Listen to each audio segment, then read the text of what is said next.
दोस्तों स्वागत है आपका सबलाइन न्यूज़ में। जैसे कि आप देख रहे हैं कि हमारे देश हिंदुस्तान में जो कि एक ज़माने में सोने की चिड़िया कही जाती थी, आज इस देश को, हमारे इंडिया को, हमारे भारत को किस मोड़ पर लाकर इन लोगों ने खड़ा कर दिया है। और इन लोगों को आज कुछ सोशलिस्ट लोगों ने एक तखल्लुस दिया है, यानी एक टाइटल दिया है इंडियन अंग्रेज़ का।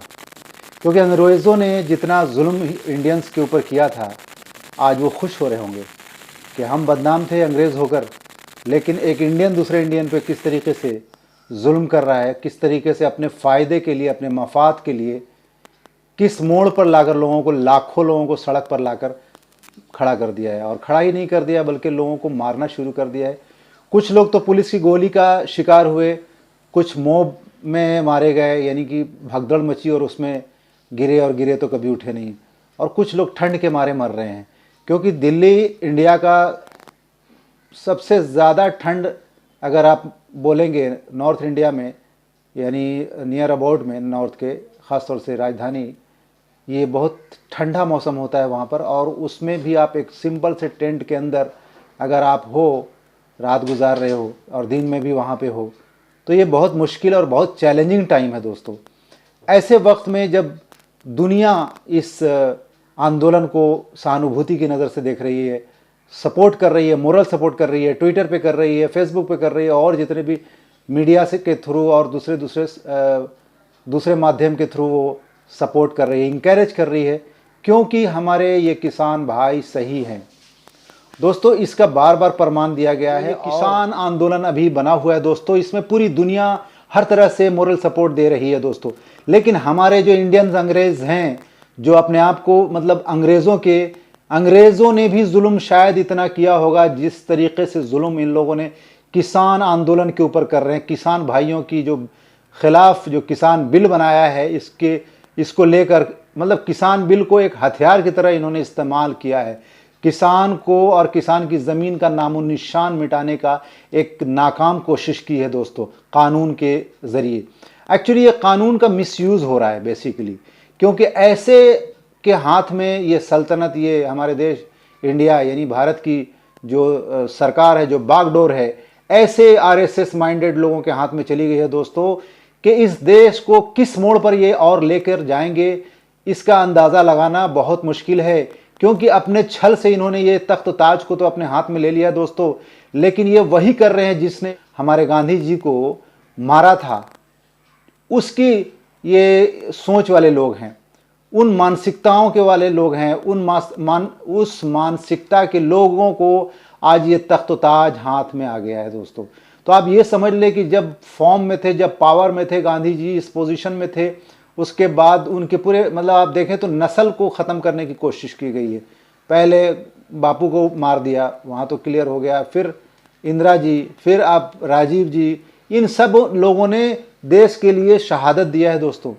शहादत इसलिए दिया है क्योंकि जब 47 के बाद एक नई गवर्नमेंट, एक नया प्लेटफॉर्म, एक नई हर चीज़ बनाकर पेश किया है, और उनमें जो अंबेडकर जी का कंट्रीब्यूशन रहा है दोस्तों, जो कानून बनाया जिसमें हर ज़ात को लेकर सबको बैलेंस करते हुए उनकी कमेटी ने ये कानून बनाया था, और उस कानून को ये लोग बदलते जा रहे हैं। बदलने की कोशिश भी नहीं कर रहे दोस्तों, बल्कि वो बदल रहे हैं मेरे भाइयों। तो ये समझना हमें और आपको बहुत ज़रूरी है। अभी ये पॉलिटिक्स का मामला नहीं है दोस्तों, ये ऐसे के हाथ में ये देश का बागडोर चला गया है दोस्तों, जिसमें जहर मिलाने का काम कर रहे हैं लोगों के रिश्तों में। पहले तो मंदिर मस्जिद किया, उससे पहले आप अगर जाएंगे फ्लैशबैक में तो इन्होंने ये झूठ फरेब के नाम पे अपनी सरकार बनानी, ईवीएम का लेके आ गए कॉन्सेप्ट, वो ईवीएम हैक किया हुआ, रिप्लेस, ये वो, उसमें घोटाला बहुत बड़े लेवल पे हुआ, जिसका कभी ना कभी तो खुलासा होगा। हमेशा के लिए इनको ये तख्त ताज नहीं मिला है दोस्तों, इसका एंड तो ज़रूर होगा दोस्तों। उसके बाद देखिए क्या होता है कि इन्होंने जो चुनाव में अपना मुद्दा बनाया, काला धन लाएंगे, कहाँ से लाएंगे, ये फला फला फला फला लेकर भागे हैं, उनसे लेकर आएंगे। काला धन बिल्कुल नहीं आया, अब तो कोई नाम ही नहीं लेता काला धन होता क्या है। उसके बाद दोस्तों देखिए क्या किया इन्होंने, काले धन के बाद इन्होंने एक स्ट्रेटजी में डाला, एक एजेंडा बनाया, काला धन आएगा और 15-15 लाख सभी भारतीय खाता धारकों के अकाउंट में जाएगा। 15 पैसे नहीं गए भाई। फिर किसान के लिए ये स्कीम, उनके लिए खेती, ये कृषि का ये फ्री होगा, फलां ये होगा, नौकरियां जनरेट की जाएंगी। लेकिन बाद में क्या हुआ दोस्तों, जैसे ही ये सत्ता में आए दोस्तों, इन्होंने सबसे पहले ये मुद्दे को तो उड़ा ही दिया, ख़त्म कर दिया। और 15 लाख लेने के बजाय इन्होंने जीएसटी और अलग अलग टाइप की चीज़ें लाई, जिससे जनहित में लोगों को नुकसान हो रहा है।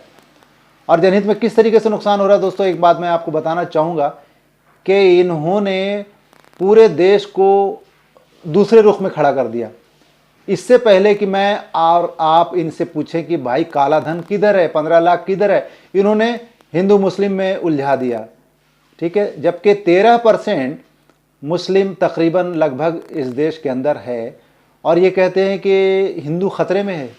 मतलब आपकी सरकार है, आपके पास पूरा पावर, पूरे देश की कमांड आपके पास, और आपके लोग, और आप कहते हैं कि हिंदू खतरे में है। ये ख़तरा बता के इन्होंने फिर राम मंदिर के मुद्दे को उछाला, और वहाँ से जो भी हुआ सबके सामने है। फिर एक तरफ फैसला हो जाता है कि इसमें मंदिर बनेगी, चलिए बहुत अच्छी बात है, मंदिर बनाइए।